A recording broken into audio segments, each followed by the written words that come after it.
Islam itu akan tetap ada di muka bumi ini, janji Allah Subhanahu wa taala. Yuriduna liyutfi'u nurallahi biafwahihim wallahu mutimmu nurihi walau karihal kafirun.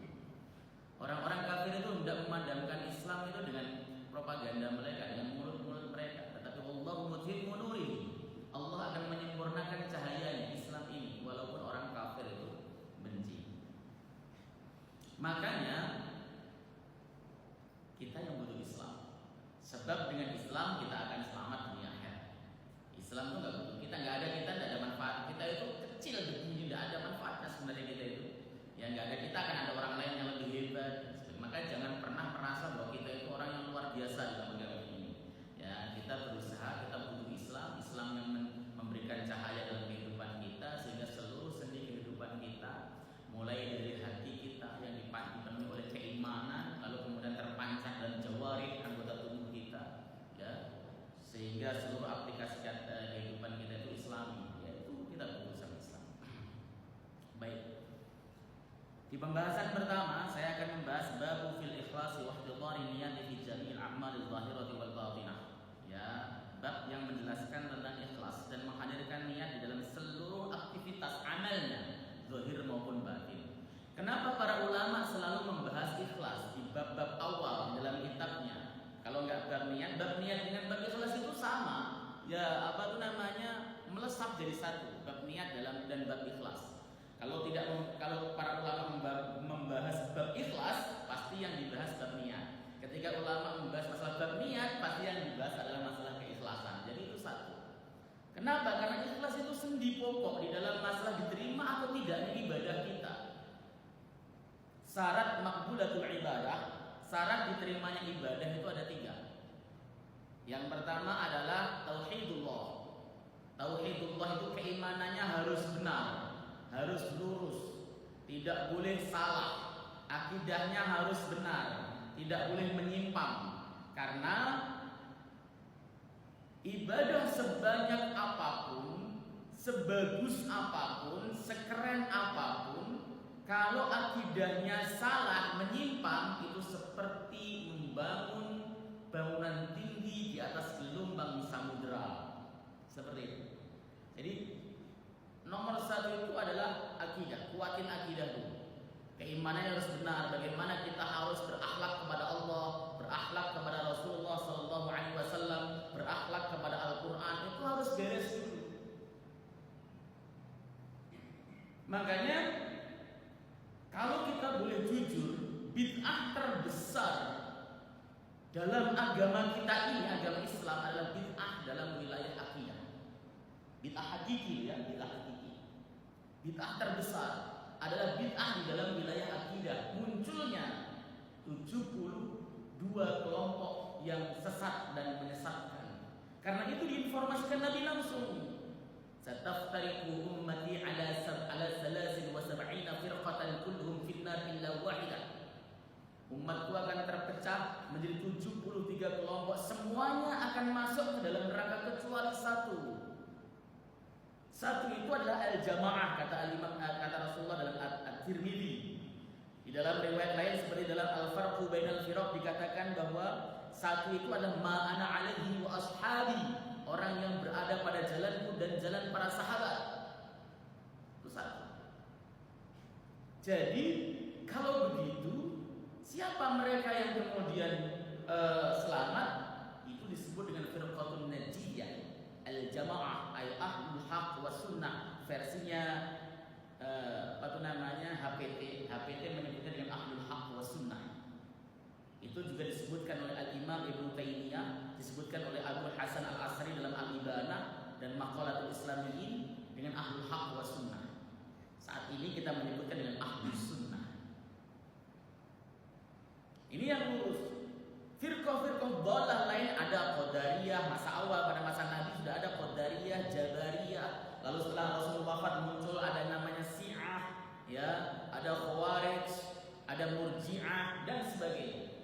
Ya, Syiah sendiri terbagi menjadi 20 kelompok, Mu'tazilah menjadi 20 kelompok, Khawarij menjadi 10 kelompok, dan banyak sekte-sekte menyimpang. Dan hari ini kelompok-kelompok tersebut itu sudah mulai melakukan ghazul fikr, Buku Syiah itu banyak ditemukan di ruang-ruang publik sekarang. Buku-buku yang berhaluan Mu'tazilah juga sama. Maka kalau kita kemudian tidak pintar memilih buku, kita kan memiliki semangat baca yang tinggi.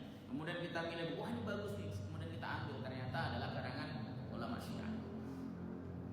Saya pernah punya teman, Pak Bu, ini pengalaman ya.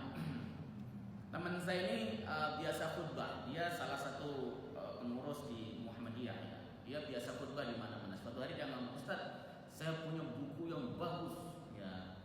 Isinya adalah hadis Nabi SAW dan ini bagus pemikirannya. Buku mana coba Pak? Saya lihat bukunya. Saya baru melihat langsung saya bilang, ini buku Syiah. Lah kok tahu? Ya tahulah. Rujukan kitabnya Al-Hulaini, Biharul Anwar, kemudian apa itu namanya dan lain sebagainya ya. Tafsir karang At-Tabatabai dan sebagainya itu buku-buku Syiah. Dan itu beredar. Dan riskan apabila dibawakan oleh seorang khatib yang menyebarkan ilmunya dari masjid ke masjid. Bahaya. Itu artinya kita sedang mencekoki jamaah kita dengan ideologi Syiah. Begitu. Terus ada juga yang komentar begini sama saya itu kemarin. Muhammadiyah itu haluannya Islam Ustaz, tidak Sunni dan tidak Syiah. Lah kata siapa? Muhammadiyah itu jelas Sunni, jelas. Ya, HPT dalam HPT bab akidahnya Muhammadiyah itu jelas Ahlus Sunnah wal Jamaah, Sunni jelas, bukan Syiah, jauh. Jadi harus pahami betul.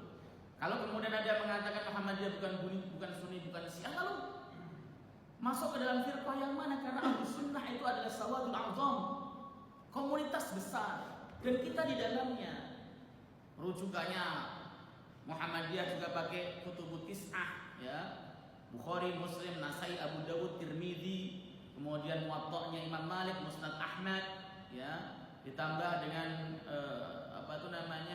Ibnu Majah, komplit sama. Maka ketika kita sudah memahami tentang usulul i'tiqad, pondasi-pondasi i'tiqad, kita akan tahu orang tersebut itu berafiliasi kepada apa.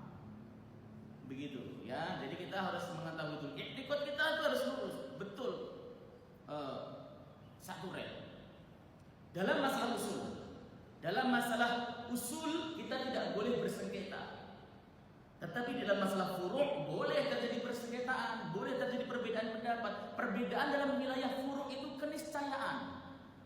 Jadi tidak boleh ada yang memaksakan diri di dalam masalah furu', keniscayaan. Ya, artinya ini furu'iddin itu kita anggap ada namanya furu'ul akidah, ada namanya furu'uddin. Furu'ul akidah itu cabang-cabang akidah. Seperti contoh, apakah Rasulullah ketika Mi'raj itu melihat Allah langsung atau tidak? Itu furu'. Kita tidak boleh mengklaim melihat langsung dong. Nah, tidak boleh juga mengklaim tidak melihat langsung karena itu merupakan khilaf mu'tabar antara Sayyidah Aisyah dengan Umar bin Khattab radhiyallahu taala anhum ajma'in. Ya. Jadi yang kayak gini itu kita bawa woles.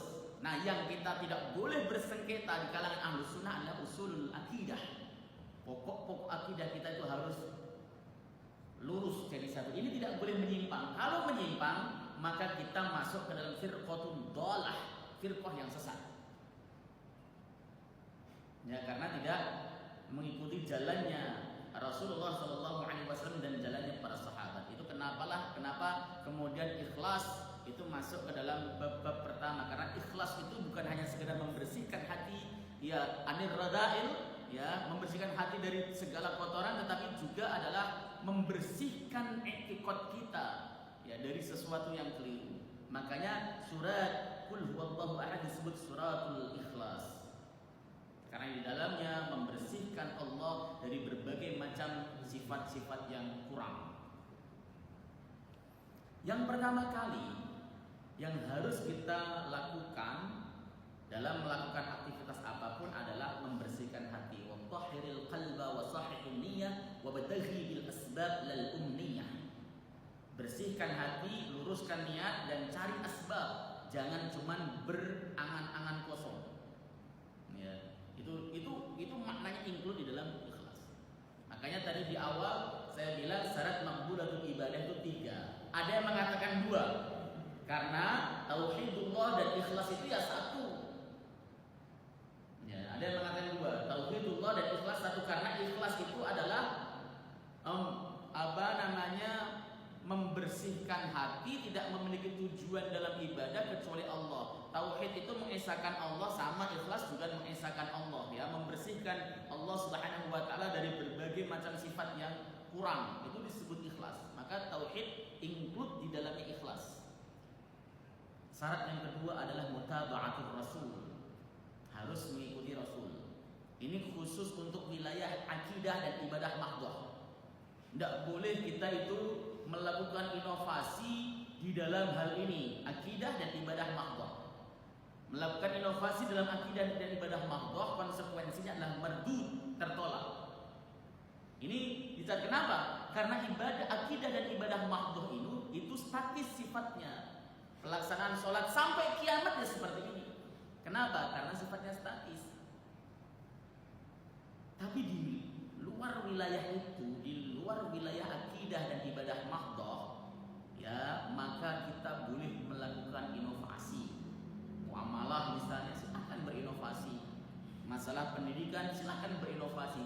Yang penting bukan masuk kepada wilayah akidah dan ibadah mahdhah. Baik. Wa ihdharin niyati fi jami'il a'mal al-zahirati wal batinah, dan menghadirkan niat dalam seluruh aktivitas baik yang zahir maupun batin. Nah, makanya nanti kita di sini di dalam kitab ini pun akan membahas hadis yang masyhur, innamal a'malu binniyat wa innamal likulli imri'in ma nawa. Hadis ini itu masyhur ya di kalangan muhaddisin, tapi ghairu masyhur fi sahabah. Hadis itu terkenal di kalangan para ahli hadis, tetapi tidak terkenal di kalangan para sahabat. Tidak terkenal hadis ini di kalangan para sahabat. Hadis ini itu hanya melalui jalur Umar bin Khattab radhiyallahu taala anhu, tidak melalui jalur sahabat lain. Nah, makanya dia banyak dikritik sebenarnya oleh kritikus hadis. Maksudnya kritikus hadis itu adalah orang yang mengatakan tafarrud atau nakaroh menjadi hadisnya dhaif. Lu hadis ini tuh tafarrud betul, dari Umar ke bawahnya sampai 4 tabaqat itu sendiri. Baru kemudian di kalangan muhaddisin diriwayatkan oleh banyak sahabat sampai 60 para pakar hadis lebih bahkan. Sanadnya sahih.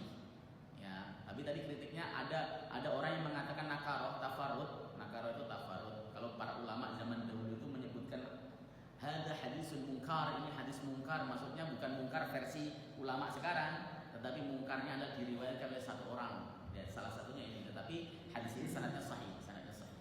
Maka termaktub dalam banyak kitab hadis. Qala Allah Ta'ala, Allah Subhanahu wa taala berfirman, "Wa ma umiru illa liya'budullaha mukhlishina lahu ad-din hunafa'a wa yuqimus salata wa yutuz zakata wa dzalika dinul qayyimah." Surat Al-Bayyinah ayat 5.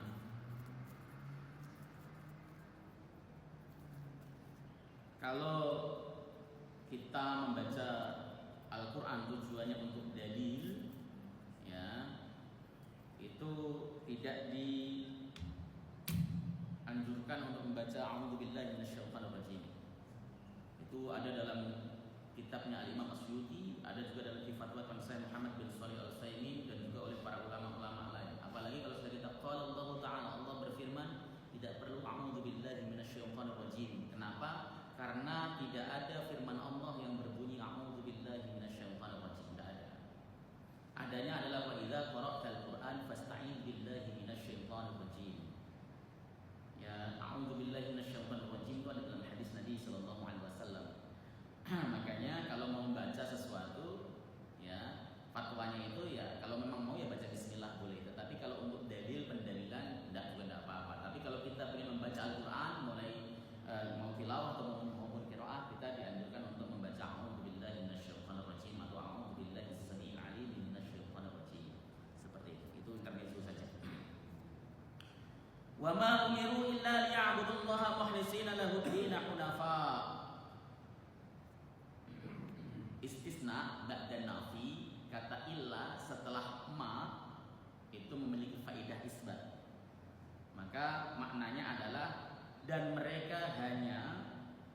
diperintahkan untuk menyembah Allah Subhanahu wa taala dengan mengikhlaskan baginya agamanya yang lurus, menegakkan salat, membayar zakat, wadzalika dinul qayyimah, itulah agama yang lurus. Ayat ini mengindikasikan dan menegaskan bahwa kita hidup di dunia itu poros pokoknya adalah menyembah Allah semata. Itu nomor satu. Kita diciptakan oleh Allah Subhanahu wa taala, tujuan utamanya adalah menyembah Allah Subhanahu wa taala semata. Maka kita wajib membawa diri kita, setiap aktivitas ibadah kita itu bernilai ibadah. Karena kita diciptakan untuk ibadah.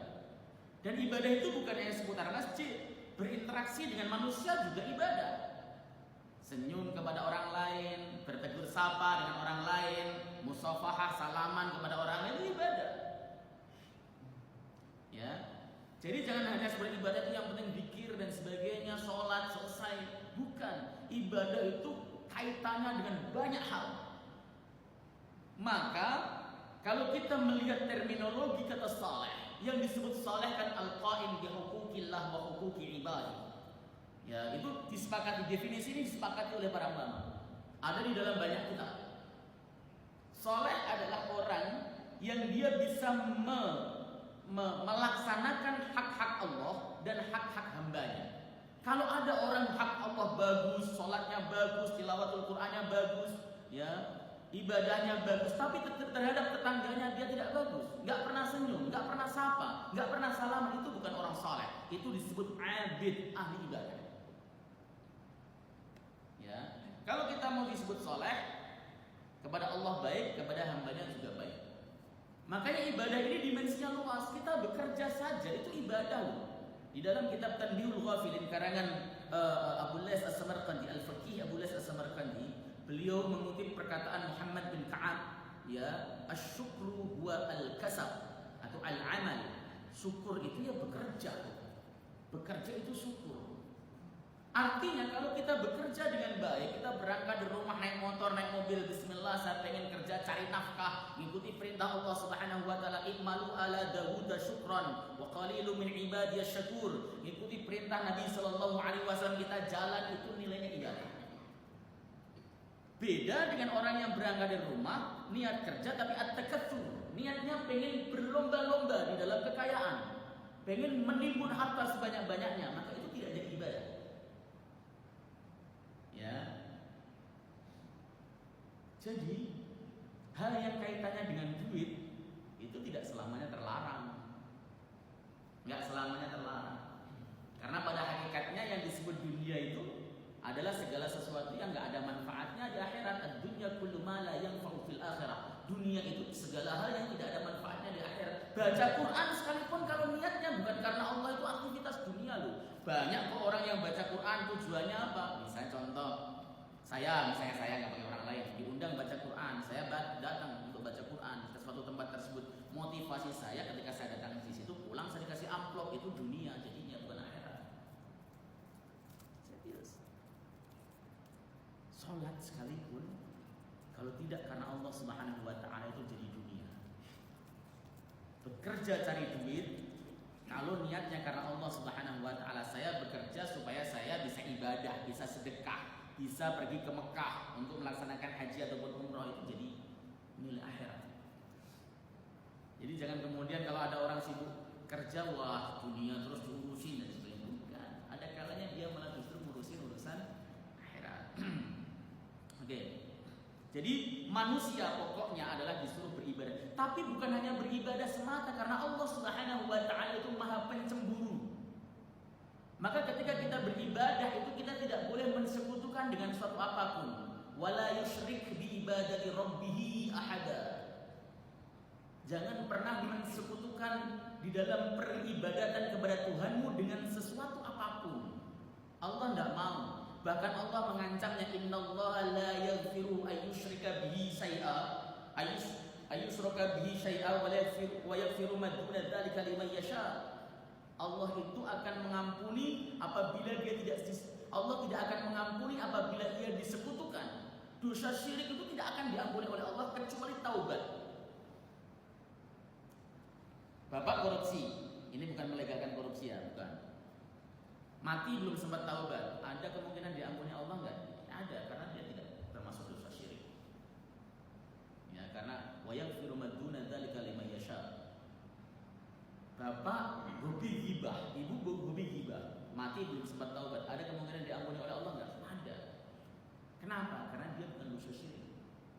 Makanya orang muslim mukmin yang dia pelaku maksiat mati belum sempat taubat itu tahta masyiatillah, terserah Allah. Kalau Allah hendak mengampuni ya diampuni, kalau Allah hendak menyiksa ya disiksa. Itu prinsip Ahlussunnah wal Jamaah. Beda dengan Mu'tazilah dan Khawarij mengatakan pelaku dosa besar kafir. Itu prinsipnya Khawarij. Prinsipnya Murji'ah, pelaku dosa besar selagi tidak kafir diampuni, tidak apa-apa itu. Kata Murji'ah itu kan begitu, karena tidak ada asar, tidak ada hukuman, tidak ada asar kekufuran setelah ada kemaksiatan setelah ada keimanan. Sebagaimana tidak ada asar amal saleh bersama dengan kekufuran. Ada orang kafir, dia beramal saleh tidak akan diterima. Sama juga ada orang mukmin, dia berlaku maksiat, dia tidak disebut dosa. Itu kata orang Murji'ah. Ahlussunnah tidak. Ahlussunnah itu kalau ada orang wafat mati pelaku maksiat belum taubat, maka dia diserahkan sama Allah Subhanahu wa taala. Kalau Allah berkehendak untuk menyiksa ya disiksa, kalau Allah berkehendak untuk mengampuni ya diampuni. Seperti itu. Nah, yang penting ibadah kita itu adalah mukhlisina lahuddin. Ikhlas karena Allah Subhanahu wa taala. Ikhlas karena Allah. Jangan sampai tercampur dengan sesuatu, termasuk ketika kita mau melaksanakan sholat. Tapi syaitan laknatullah alaihi itu menggoda kita dalam beberapa cara loh Pak. Ya, syaitan itu tidak setuju apabila ada orang atau manusia ibadah dengan baik dan penuh keikhlasan. Maka syaitan akan berusaha menggoda dari sisi manapun. Apalagi ketika Iblis laknatullah alaihi ketika diusir dari surga kan sudah bersumpah, "Fabima aghwaytani la'abdanna lahum siratakal mustaqim." Karena engkau telah menyesatkan kami ya Allah, maka akan aku duduki jalanmu yang lurus. Jalan yang lurus diduduki oleh syaitan. Kata Ibnu Qayyim al-Jauzi dalam kitabnya Ighasatul Lahfan min Masaidi Syaitan, semua jalan kebaikan itu sudah diduduki oleh syaitan. Ma min tariqil khairin illa wa syaitan qa'idun 'alaihi. Enggak ada satupun jalan kebaikan kecuali syaitan duduk di sana. Enggak ada satupun. Kita pengen sedekah saja sudah bawa duit, ya. Ketika kotak amal lewat, itu syaitan masih bisa masuk. Pamerin di kita, pamerin. Lihat ujungnya saja misalnya. Itu bisa serius. Kita mau sholat sudah masuk masjid, dari berangkat dari rumah ikhlas. Ketika masuk masjid mau takbir itu bisa riya tuh. Bisa kemasukan syaitan. Pamerin di kita takbir saya, itu serius. Gak pernah. Sampai di dalam sholat pun kita bisa digoda oleh syaitan. Allah alaihi. Apalagi kelas kita, Rasulullah ada dalam riwayat Mustadraknya Imam Hakim, dikatakan Rasulullah lagi sholat digoda syaitan kan, lalu kemudian syaitannya dipiting sama Nabi Sallallahu Alaihi Wasallam. Artinya kita memang syaitan tidak pernah untuk berhenti menyesatkan kita, terus digoda, disesatkan. Makanya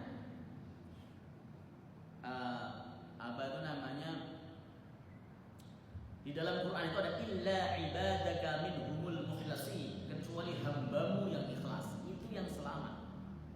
Ahli ibadah bisa rusak, bisa jatuh di dalam kerusakan, ibadahnya sia-sia, nggak diterima oleh Allah Subhanahu wa taala. Sah dalam perspektif fikih iya, tetapi tidak diterima oleh Allah Subhanahu wa taala. Kenapa? Karena tadi syarat ikhlasnya tidak dipenuhi. Dan syaitan akan selalu menggelitik ke arah sana. Makanya pelaksanaan ibadah itu dasarnya ya tadi tiga tadi. Tauhidnya mantap, mutaba'ah Rasul, ikuti sama Rasul, mulai dari takbirnya sampai salamnya, ikut Nabi Sallallahu Alaihi Wasallam. Dan yang ketiga adalah ikhlas. Ikut Nabi itu ya pasti akan mengikuti pilihan para ulama. Tidak bisa enggak. Karena kalau kita misalnya mau sholat, saya mau ikut Nabi Ustaz, totalitas sulit. Kenapa kok sulit Ustaz? Kan tinggal baca hadis Bukhari dan Muslim. Persoalannya di dalam fikih sholat saja, di dalam masalah sholat, hadis yang membicarakan itu tata caranya beragam, banyak sekali. Dan itu perlu tarjih, takhrij dari para ulama hadis. Mulai dari mengangkat tangan takbiratul ihram itu yang tepat sebelah mana, itu di hadis ada semuanya. Mulai dari riwayat Al-Imam Muslim bin Hajjaj, kemudian Al-Imam Abu Dawud, kemudian Al-Imam At-Tirmidzi, itu ada Rasulullah SAW cara mengangkat tangannya, dan itu beragam. Kemudian bacaan iftitahnya saja beragam, maksurnya dari Nabi SAW itu beragam. Kemudian belum nanti kemudian ketika pada saat turun dari sujud, dari rukuk ke sujud itu pun beragam.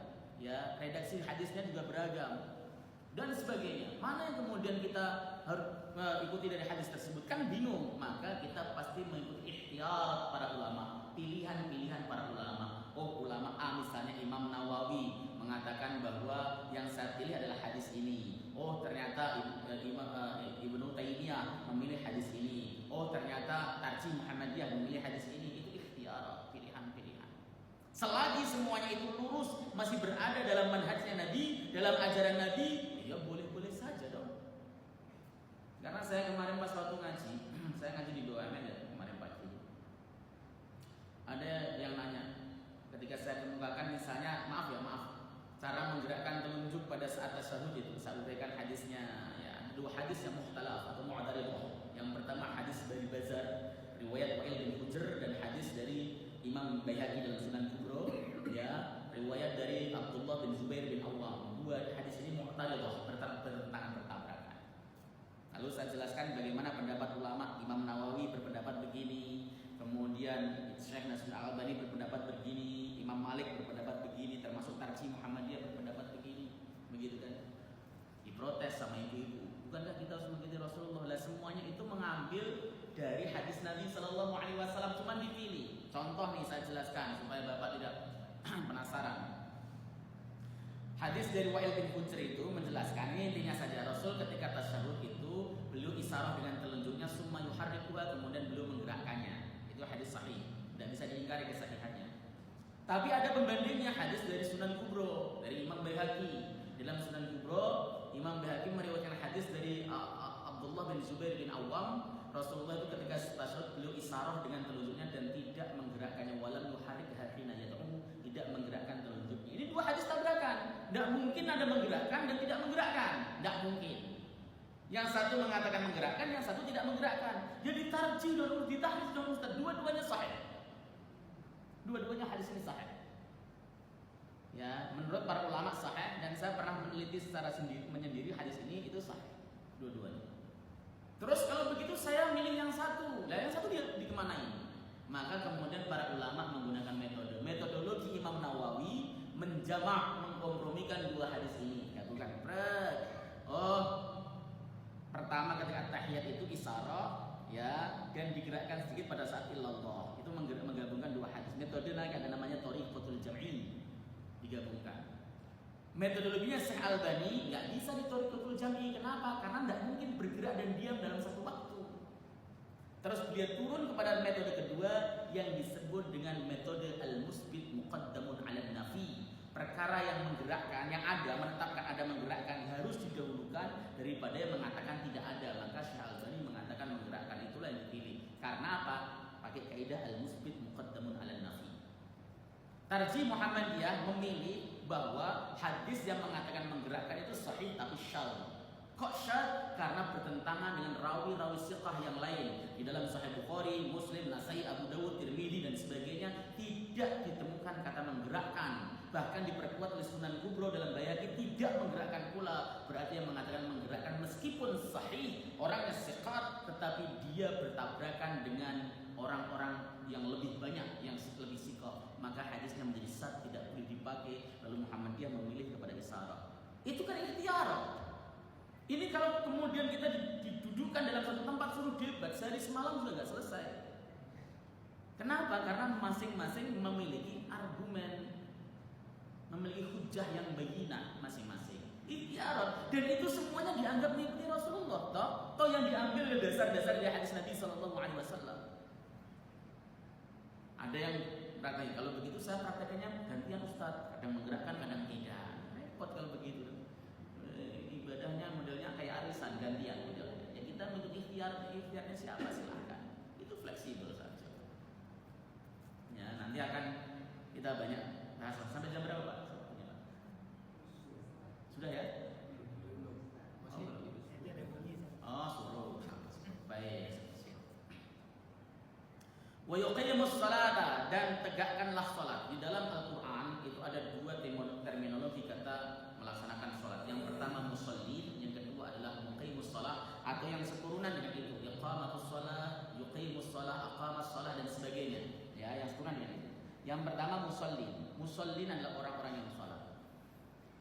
Di dalam kitab Tanbihul Ghafilin dikatakan, kalau musallin, redaksi musallin itu ditujukan kepada orang yang sholat asal-asalan, tanpa mengikuti Nabi Sallallahu Alaihi Wasallam, tanpa mengikuti petunjuk yang penting dia sholat. Maka menggunakan kata redaksi musallin. Musallin ini biasanya diarahkan kepada orang-orang yang teradab di neraka. Fawailul lil musallin, misalnya, ma salakakum fis saqar, qalu lam naku minal musallin, dan sebagainya. Itu adalah orang-orang yang teradab di neraka.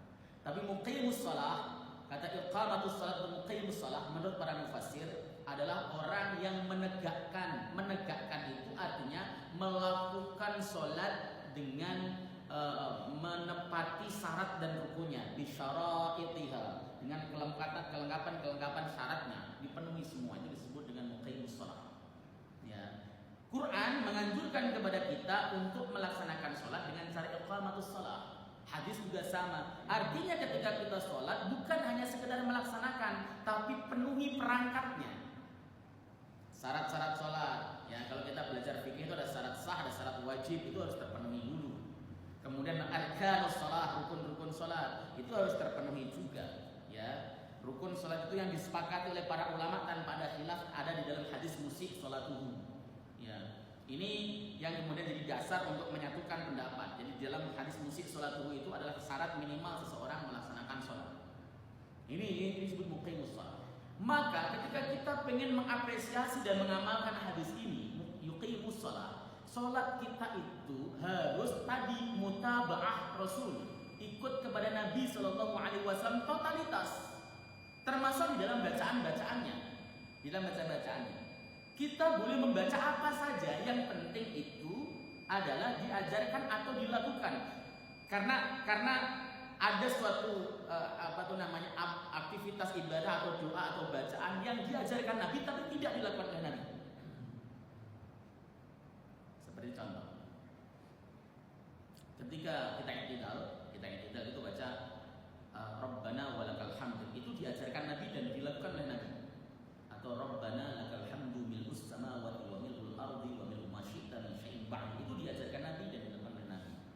Tapi Rabbana walakal hamdu hamdan katsiran thayyiban mubarakan fih, itu diperbolehkan Nabi tapi tidak dikerjakan oleh Nabi, sebab yang mengerjakan itu Bilal bin Rabah. Ikhtiar, boleh dipakai dua-dua, semuanya boleh. Itu termasuk hal yang memiliki landasan hukum yang kuat. Tapi kalau saya sendiri suruh milih, saya lebih suka aktivitas yang Rasulullah ajarkan dan Rasulullah lakukan. Itu pilihan. Lalu kemudian ada pilihan lain, saya memilih yang dilakukan oleh Bilal bin Rabah. Silahkan, tafadhol, itu ada kok di dalam Sahih Bukhari. Harusnya begitu. Kita baru mukadimah Pak, tapi masalahnya sebenarnya masih ingin ngaji tapi sudah dibatasi oleh waktu. Silahkan kalau ada yang perlu ditanyakan, boleh diskusi. Monggo Pak. Boleh bertanya, silahkan. Silahkan.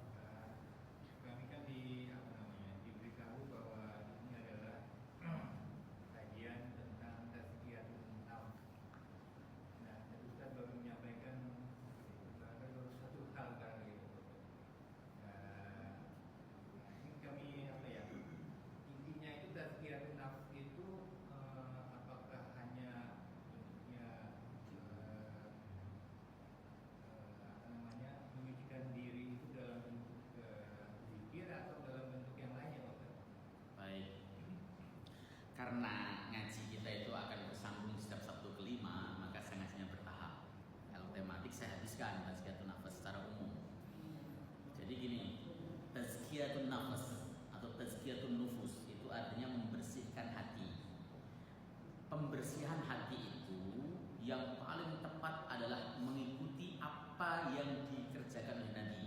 Artinya menghiasi akhlak kita dengan akhlak mahmudah dan menghindarkan sejauh-jauhnya dari akhlak madmumah, itulah tazkiyatun nafas.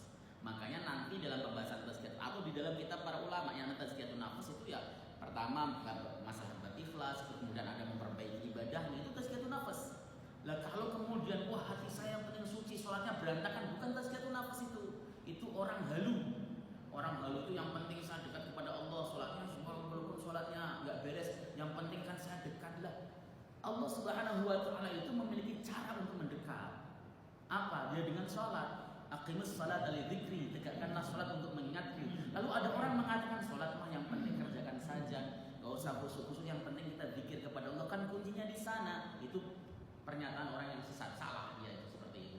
Nah, zikir itu adalah bagian daripada untuk tazkiyatun nafas, bagian untuk membantu proses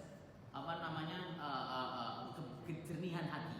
Karena orang yang banyak zikir kepada Allah Subhanahu wa taala, hatinya akan menjadi bersih, jernih, akan menjadi mengkilap. Tapi tadi amaliyah ibadahnya, hubungan koneksinya dengan Allah tuh harus kuat sekali. Baru kemudian hatinya bisa menangkap namanya ilham ketuhanan. Artinya ketika kita baca Quran langsung bisa meresapinya, ketika kita sholat kita bisa meresapinya. Itu adalah mulai daripada amaliyah yang memiliki hubungan kepada Allah Subhanahu wa taala. Maka tadi kita buka dengan ikhlas dan bab niat. Kenapa? Karena itu gerbongnya. Kita zikir 100.000 kali sekalipun kalau tidak ikhlas ya akan lenyap. Apalagi di dalam konsep zikir itu adalah maqsudud dzikri hudurul qalbi ma'at tadabbur. Maksud daripada zikir, tujuan zikir itu hadirnya hati disertai perenungan. Orang zikir yang tidak hadir hatinya, nggak disertai perenungan, itu tidak ada manfaatnya. Nggak ada pengaruhnya sama jiwa. Ada orang yang zikir misalnya baca subhanallah sampai 100.000 kali tanpa perenungan terhadap maknanya, tanpa hadir hatinya tidak ikut, itu tidak efek sama jiwa. Maka zikir termasuk bagian daripada tazkiyatun nufus. Tapi puasa juga tazkiyatun nufus, sholat juga tazkiyatun nufus. Tazkiyatun nufus itu kompleks sekali, karena tazkiyatun nufus urusannya dengan akhlak kita, mulai dari hati, kemudian itu akan terpancar melalui anggota tubuh kita al-jawari, sehingga tangan kita akan berlaku baik, mata kita akan berlaku baik. Itu yang disebut dengan tazkiyatun nufus. Bahasanya nanti adalah berkisar di antara hubungan kita dengan Allah Subhanahu wa taala supaya hati kita jernih. Jadi karena ngajinya saya nggak tematik, maka saya bikin ya santai saja. Kalau tematik ya saya ambil pokok-pokoknya saja, gitu selesai. Itu saya rasa ya Pak. Ada lagi? Nggak ada? Cukup? Mudah-mudahan manfaat. Ini mohon maaf kalau